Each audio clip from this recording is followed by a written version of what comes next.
Welcome back, everybody. This Week in America on the Blue Funk Broadcasting Radio Network. Great to have you with us on the program today. Website thisweekinamerica.us. As mentioned on our program today, Chris Orestis. He's the CEO of Life Care Funding, which created the model for converting life insurance policies into protected long-term care benefit funds. It's a pioneer in the industry. Chris, welcome to This Week in America. Great to have you with us on the show today. Thank you, Rick. It's great to be on. Such an important topic and one we often don't think about. Let's start off by talking about long-term care. How many of us will eventually need some type of long-term care? You know, studies show, and the sad thing is too few people have any awareness about what is in their future when it comes to long-term care, senior care, whatever form it may be. But 75 to 80% of people over the age of 65 are going to need to pay for some form of long-term care in their lifetime, and potentially for multiple years. You mentioned pay for. How expensive is this? I've seen numbers and they are staggering. Oh, yeah. The typical American who even has saved enough money to potentially last them 1 year would drain all of their savings in that first year trying to cover the costs of senior care. If you're looking at home care or an assisted living community or even a nursing home at a private pay level, you're talking about some serious costs associated with paying for those services. Assisted living, home care, for the most part, is a privately funded scenario. Medicare, Medicaid will pay for some things. Primarily, Medicaid will pay for a nursing home stay. Usually that means that person will be going into a nursing home that's chosen by the state and would end up sharing a room with somebody else. It's not the best scenario that people are looking for, as opposed to something like home care or assisted living in a beautiful retirement assisted living community. Our guest on the program is Chris Orestis. He is the CEO of Life Care Funding. His website is lifecarefunding.com. We're talking about long-term care. Let's talk about, you're the pioneer in long-term care benefit plans. Let's talk about that, exactly what that is. And I think many of us will be surprised that we actually could qualify for this. Well, that's right, Rick. What people don't realize is if they own a life insurance policy, it's an asset that they control, and they have the legal right to convert it into a long-term care benefit plan. A long-term care benefit plan, in essence, is trading in the life insurance policy and taking that death benefit and converting it into a living benefit. For example, somebody with a $100,000 life insurance policy that they've been carrying for 10, 20, 30 years, in the last years of their life, as they're looking at how to pay for long-term care, might get to the point where they're thinking it's time to get rid of that life insurance policy, either stop paying the premiums or maybe there's some cash surrender value that they're going to surrender the policy for. They don't realize that instead of that, they might be able to get anywhere between 20 and 60% of that death benefit in the form of a long-term care benefit. It's locked up in a protected account. It's an FDIC protected account that will then only be used to pay for their care, keeping somebody private pay and giving them the option to choose the form of care they want for potentially years. So what you're saying is if I have a life insurance policy and things get difficult and I need to provide long-term care for myself and I'm having a real struggle financially, it's pretty easy to say, I've got to let the life insurance policy go. At that point, the life insurance company is off the hook, and I've just given up my key to being able to afford long-term care. Rick, that's right. We talk to so many families who are facing that very scenario where they've been paying for a life insurance policy with premiums for years and years. They bought it when they were younger to protect their family in case something were to happen to them. But now that they're older, their children have grown up and moved on, they still have that life insurance policy. They don't realize that it's actually a financial vehicle that can help them pay for care. So they're dumping those policies by the billions of dollars every year in this country. Seniors are just abandoning those policies. And when they do, that is a windfall for the life insurance company because they've collected premium payments for years. But if you let the policy go, that means they don't ever have to pay you anything back in the form of a death benefit. You've walked away from the policy. Rather than dump, you're talking about converting. What type of life insurance policy are we able to convert? Any form of life insurance can be converted, whether it's a term life policy, a universal life, a whole life, even a group life policy somebody might have hung on to after they retired. any form of life insurance will qualify to be converted into a long-term care benefit. And once it's converted, the person who is the beneficiary of that policy conversion can choose any form of care they want. Home care, assisted living, nursing care, memory care, whatever they want, they're in control because they're private pay using their funds as opposed to government funds such as Medicare and Medicaid, which will tell you what you need to do as opposed to you choosing what you want to do. Many of us would figure that term insurance, the only thing that's good for is if I die. It's not like the whole life where I from time to time and feel like that's maybe more of an investment, although people say don't consider it that, more of an investment. But you're saying a term policy can be converted as well. Absolutely. Term life policies in any form. We see term life policies all the time.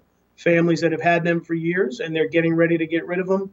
Instead, within about a 30 to 45 day period, they convert that policy into a long-term care benefit that's able to then immediately meet their needs. And to be clear, this conversion option really is for people with an immediate need for care. This is not something that somebody would do because they're thinking they might need care in 5 or 10 years. This is really for people who are receiving care now and are running out of money, or people, but for the fact that they can't afford it, would be getting the care today. The people we work with are looking to receive care almost immediately, if not are already in the process of receiving it. We're talking with Chris Orestis. He is the CEO of lifecarefunding.com. His website is lifecarefunding.com. It's a great website, all sorts of information. We'll answer the questions that we will not be able to get to because of time today. You can go to the website lifecarefunding.com. And let's talk about the enrollment process, because you said something interesting. This is designed for people that are really in great need. If I'm in great need, I don't want to wait 6 months to go through an application and enrollment process, that type of thing. How difficult is it to enroll, and what type of time frame are we talking about? It's actually a very simple process to enroll. Usually, as I said, it takes 30 to 45 days. There are no costs to enroll. There's no enrollment fees. And also, this is not a loan, so you're not going to be incurring fees and paying interest and having to pay anything back. This is simply taking an asset you already own and converting it from a death benefit into a long-term care benefit, and then applying that towards your care. So over the course of that process, for most people who are trying to get into long-term care, within a month or so, they're able to secure the form of care that they're looking for using this process by converting the policy. How do we determine how much I can actually use for long-term care, and then the distribution, the monthly benefits? You know, the range that conversion values will come from using a policy conversion like this can be a low of 20% of the death benefit to a high of 60% or better. The range will vary based on the care needs, the type of policy. Those kinds of factors are looked at as part of an actuarial process to determine what today's conversion value of the policy is. And then the range of what people can spend on a monthly basis for care really is dependent on what they need. We have some families who only need to fund a portion of their care because they have some of the money in savings, but just not all of it. Others are looking to fund 100% of their care out of the benefit. Over the course of that benefit period, there's also a funeral expense portion that's preserved for every family. So if they outlive the benefit, which, by the way, if they do, they can then go on to Medicaid, because this would not make them ineligible for future Medicaid, unlike, say, a policy loan, where somebody who would do a policy loan and use the policy as collateral, that policy is going to count against them later for Medicaid eligibility. In this scenario, it's not. And there's a funeral portion of benefit that will be there to help the family as well. What if the enrollee dies before they go through the money that's been converted? Rick, that's a great question. If there is a balance in the account because somebody were to die, well, let's say halfway through their benefit period, half the money was still sitting in the account, that would immediately go to their family as a final expense benefit, which we've seen happen from time to time. So instead of throwing away a life insurance policy, a family would have had the benefit of the coverage actually being paid for, and they preserved a portion of the death benefit because whatever was left over in the account went right to the family. You're listening to This Week in America. With us on the program today is Chris Orestis. He is the CEO of Life Care Funding. His website is lifecarefunding.com. great information there. You can go to our website, thisweekinamerica.us, and link on with Chris and get some of that information. Is this available in all states, or are you fighting this battle in different states now? This is available in every state. This is the legal right of every life insurance policy owner to be able to access this conversion option. But here's the problem. Too few people know about it. Like we said, if a person lets a policy go, that's a big windfall for the life insurance companies. So for them, there's no motivation to go out and inform consumers that this is an option they can use for their life insurance policies. So what we've done is we have gone out around the country, and our mission has been to make sure people know about this. And what started happening this year is states started to pick up and realize that they could help their citizens choose the form of care they want, pay for it using an asset they already own, and delay having to go on to Medicaid, which saves the taxpayers of their states a lot of money. States have started introducing laws around the country mandating that the Medicaid departments in their states have to inform people that this is an option that they can access. Texas, just a month ago, was the first state in the country to pass into law this mandate that the people of Texas need to be informed of this option. There's about 10 other major states, including Florida, New York, California, New Jersey, and some others, that have also introduced this bill and to take this approach to help people pay for care and help keep them off of Medicaid, which just about all people don't want to have to go on to if they can figure out a way to avoid it. Just to clarify, some people may think, well, I keep getting these insurance policy things for long-term care and buying insurance. We're not talking about long-term care insurance here. Absolutely. This is completely different than long-term care insurance. This is taking an existing life insurance policy, which literally tens and tens and tens of millions of Americans own, and turning that into a long-term care benefit. So the vast majority of people have never bought long-term care insurance, but a lot of people have bought life insurance. And this is a way to take that life insurance and put it to use while you're still alive. You mentioned before, and this is interesting, that some people will say, okay, I can borrow against my life insurance policy to pay for these expenses if I need to. And you're saying, no, that's not the way to go. You do not need to make this a loan.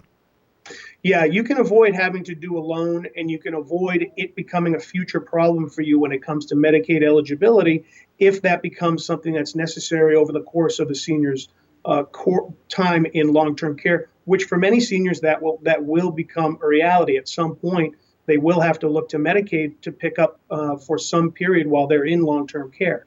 If you do a policy loan, the problem with that is the policy becomes collateral against the loan. It stays an asset in your name. And when you go to apply for Medicaid, that asset's going to count against you as part of the asset tests that you need to pass to be able to get on to Medicaid.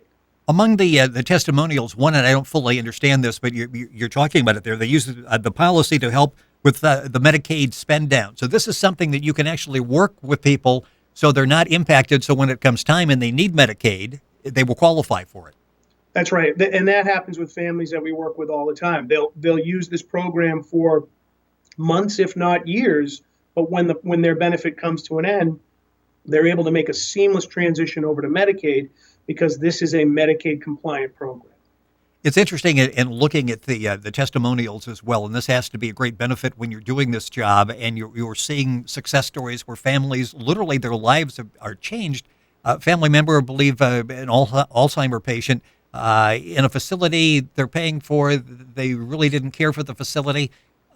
Because of this being able to convert, they were able to move the gentleman closer to home. It worked out much better for everybody. When you hear stories like that and people are saying, thank you for tuning me into this, it has to be very gratifying. It is for me and for everybody in our company. We get thank you letters and calls from families all the time because they didn't realize that they had something in their hand that was going to help their situation. And people across this country are struggling with how to pay for care, how to even understand the different forms of care. People just are not well informed about this. They're not prepared financially for this.